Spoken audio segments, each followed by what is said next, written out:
આપણે અગાઉ જો કાનોવાળા શબ્દ શીખી ગયા ને? આજે આપણે રસોઈ શીખીશું. શું શીખીશું? રસોઈ. તો કને રસોઈ કાઢી એટલે કી થાય. શું થાય? કી. અહીંયા બોલવાનું છે તમારે. ખી, ગી, ઘી, ચી, છી, જી, જી,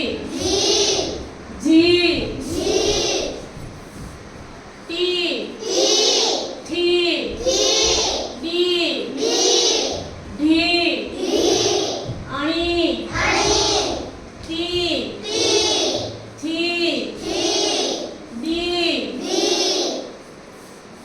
ધી, ની, પી, ફી, બી, ભી, મી, ઈ, રી, લી, વી, સી, સી, હી, અળી, ક્ષને રસોઈ શી અને યજ્ઞને રસોઈ જ્ઞ. હવે આપણે રસોઈવાળા શબ્દો જોઈશું. જે રસોઈ લગાવતા શું બને તે શબ્દો આપણે આજે વાંચીશું. ચાલો જુઓ.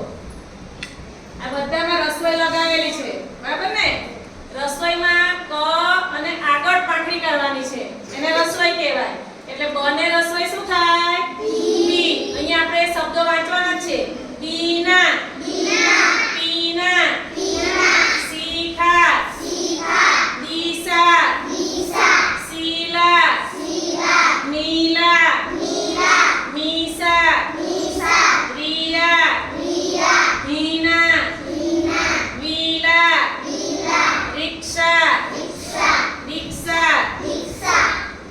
નિશિત નજીકથી જો લાવતો. નજીકથી દેખાય છે બધાને શબ્દો ને રસોઈ કાઢે છે? દેખાય છે?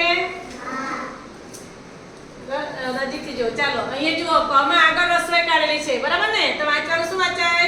કિરણ, વિજય, વિરલ, હિનલ, શિયાળ, જીરાફ, વિમાન, બીમાર, વિદાય, વિહાર, હિસાબ, નિશાળ, કવિતા, ગરિમા, વનિતા, દરિયા, લલિતા, અજિતા, પરીક્ષા, પડિયા, સરિતા, રૂપિયા, નોળિયા, અમિતા.